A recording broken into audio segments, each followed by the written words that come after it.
Robinson tonight going up against a guy that will like to take it to the inside. What do you think Sugar Ray's response to that will be? You know, his thinking is usually ahead of everyone else's. He's not quite mortal. You know, he's Sugar Ray Robinson. Wow! On the receiving end of a big and accurate hook that wasted no time. And he ties up on the inside.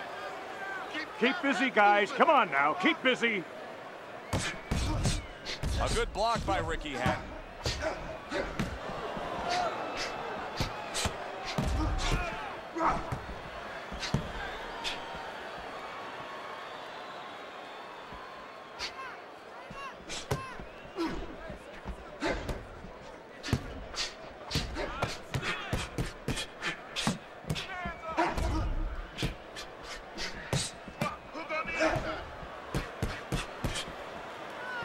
Halfway through this round.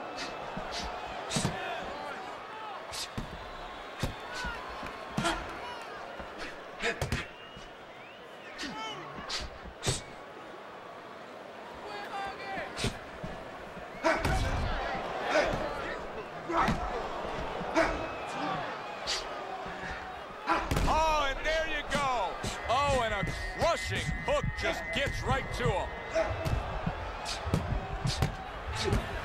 Good defense just covering up down low. Not able to land the headshot. Takes one to give one. Uppercut in return. Gets rid of that. It was intended for his head.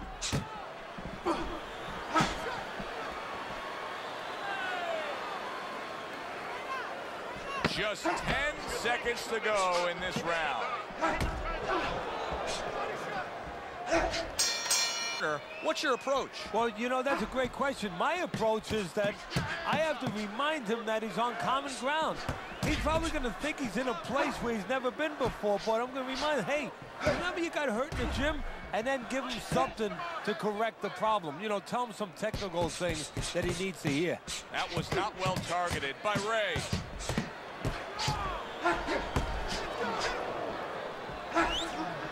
Sugar Ray Robinson's out of trouble there, getting away from that power shot.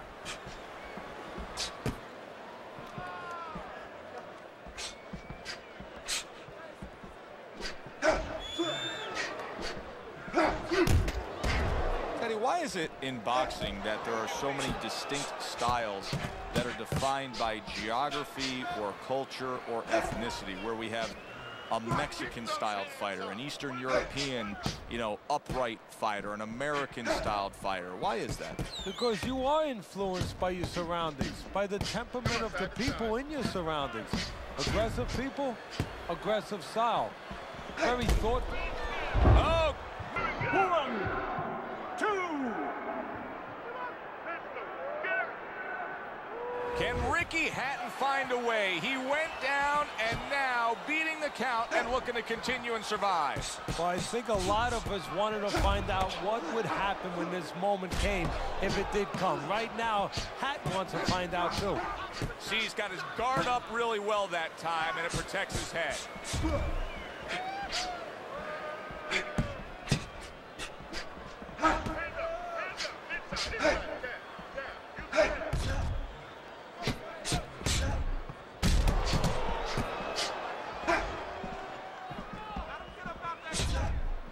Last 10 seconds.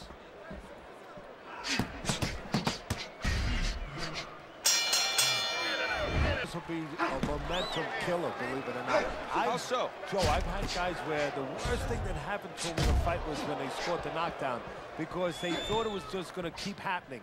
And they thought about only the punch they landed, not how they set it up. So they got away from the game plan.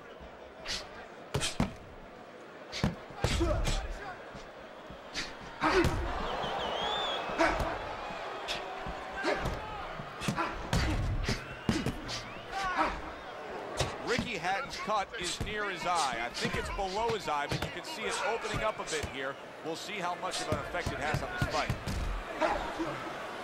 Able to dismiss his opponent's shot, and then comes back with an uppercut. We saw Ricky Hatton rise to prominence, getting through some of the B-level guys among the 140-pounders. Guys like Joe Hutchinson, Cool Vince Phillips, and Ben Tacky, and Mike Stewart, and Sucre Ray Oliveira. But his coming out party, I mean, his big moment was the upset of Kostya Tszyu. Yeah, you know, and it was an upset in a lot of dimensions. Not just that he won, he was the underdog going in there, even though it was on home turf, but a huge, huge upset that the way he won. Kostya Tszyu basically gave up. He was broken down by the relentless style of Hatton. Wow! Ricky Hatton stunned and staggered.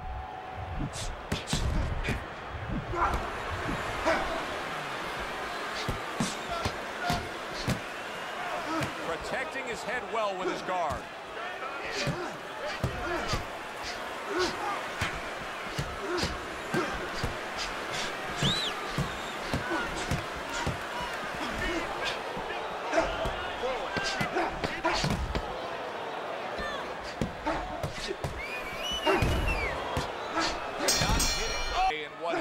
A completely one-sided fight. You get the sense this one may not go the distance. Tried to land that upstairs and was off the mark. Teddy, you know what I'm so impressed by? Obviously, the pace of this fight is just ridiculous, but how hungry these guys are, how badly each guy wants it. Joe, this is the kind of fight that it has nothing to do about money. It has everything to do about legacy. Holy! And for 1, 2, 3, 4, 5. Hatton able to rise up to his feet. But what does the immediate future hold for him? Well, he only has a couple of seconds to figure it out. Nice job to land that counter punch and getting away from one of his own by Ricky Hatton.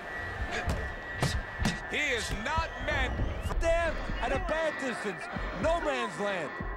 3, 4, 5, 6.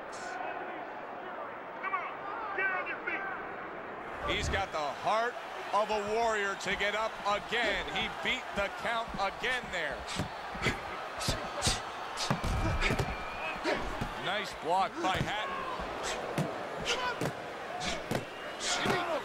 I don't know what was said to him in the corner, but now he's the busier man. Yeah, he's aware that he has to be.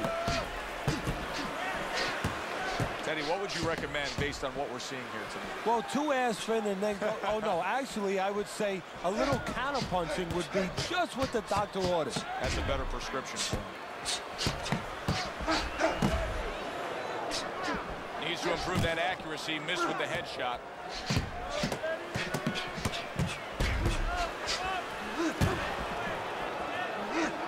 That was not well targeted by Ray.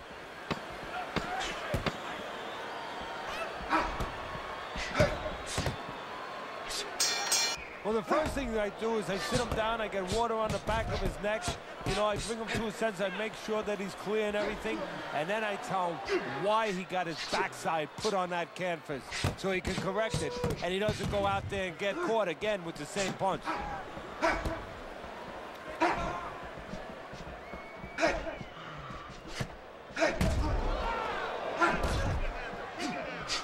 Sugar Ray turned pro at age 19 and ran his record at one point, Teddy, up to 128-1-2. What an incredible run. The type of run that just could never be done nowadays. Well, the first fighter to beat him was Jake LaMotta, and that was a very close fight. And just the incredible amateur background he had. He was undefeated. He was 85-0 as an amateur.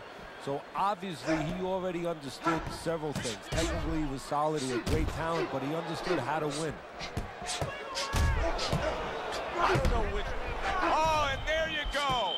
Ricky Hatton's in a bad place right now. He was tagged. All right, well, keep that's it clean, exactly guys. what he deserves. The ref getting involved, warning him for the headbutt. And that is it. A repeat offender, and the referee deducts a point. Wow, just sit back and enjoy. Oh, Ricky. Wow. 1, 2.